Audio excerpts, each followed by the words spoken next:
Hi, it's me again with Corel Draw Tips and Tricks. I've done several videos on butterflies, and you can see this pretty pixelated back to vector.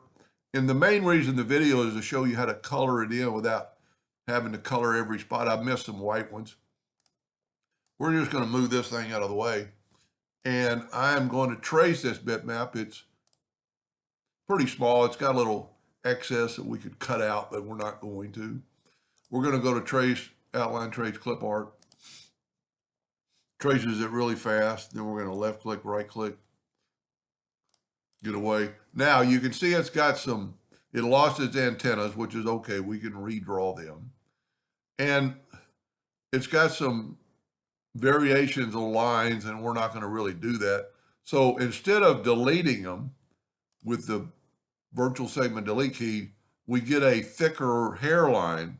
I don't really know why, but what we're going to do is take the pick tool, go up to arrange, group, and ungroup it, and then click on that line, and then just don't hit your calculator, hit delete. You can see there's actually double lines, but if we just double click on it, we can get rid of those double lines, and you're getting the, and we could do a lot. So what there is, there's actually two parts.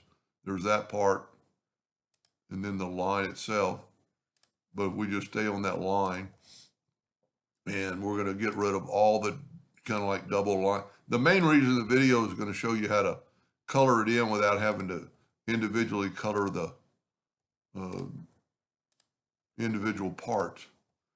I think we got one more. Then we have an outside line. We're just going to delete that. Now at this time, you could go through here, and if you notice, I'm just doing one of them. You could go through here and delete nodes and get a cleaner look.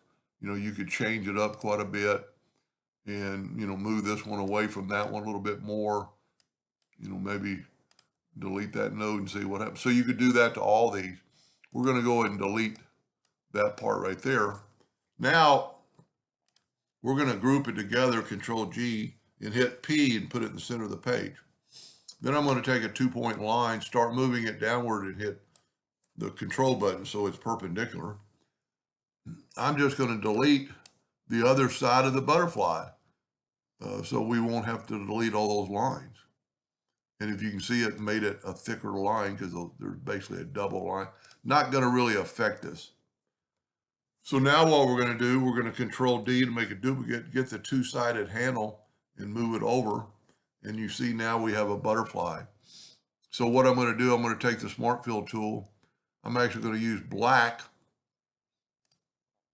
and I'm going to fill in this, and then I'm going to nudge that down, and then I'm going to left click, right click that. Well, you know what I should have done? I should have just kept it and made another duplicate of it.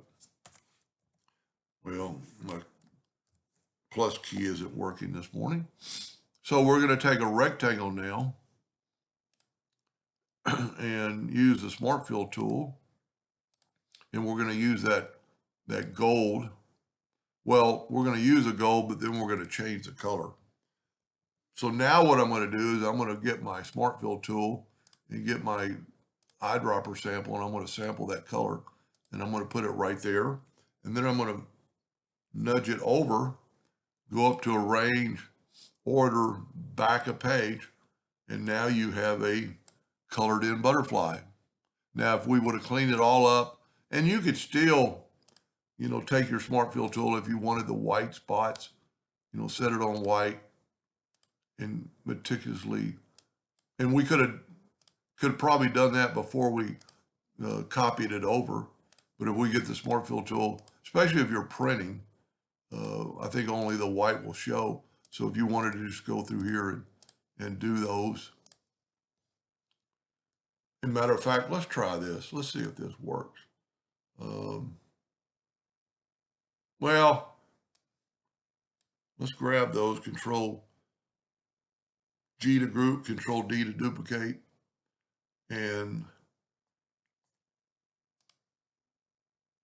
I don't know if the spots are in the same spot on each side, and they are.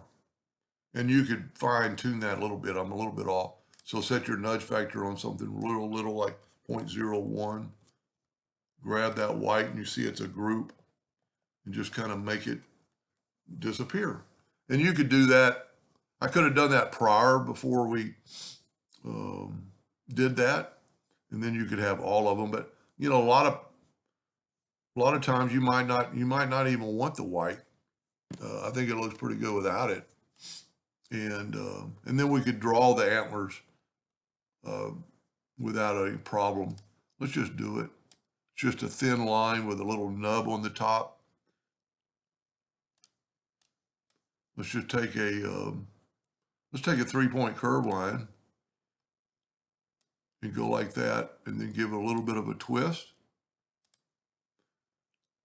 And then we're going to go ahead and do both sides at one time. I'm going to take a rectangle, make it pretty little, but I'm going to round off the corners.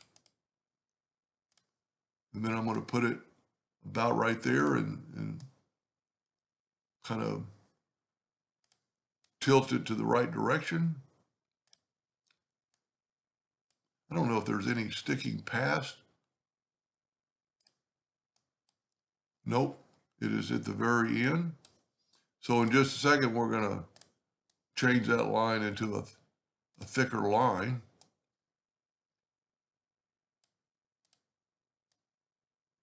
And it doesn't have to be perfect. Let's take this in virtual segment delete key. Let's take this line and make it, whoops, way too thick. That's pretty good. And then we're going to go up to range and convert the outline to an object. We're going to left click, right click. By doing that, now this isn't pretty big enough now, so we can expand it out a little bit. And I'm going to go to range, convert it to an object. Then I'm going to left click, right click. Go up to range, break the curve apart. We don't need that inside part. And then we don't need this. We want it to kind of flow. So now take the Smart Fill tool, set on black.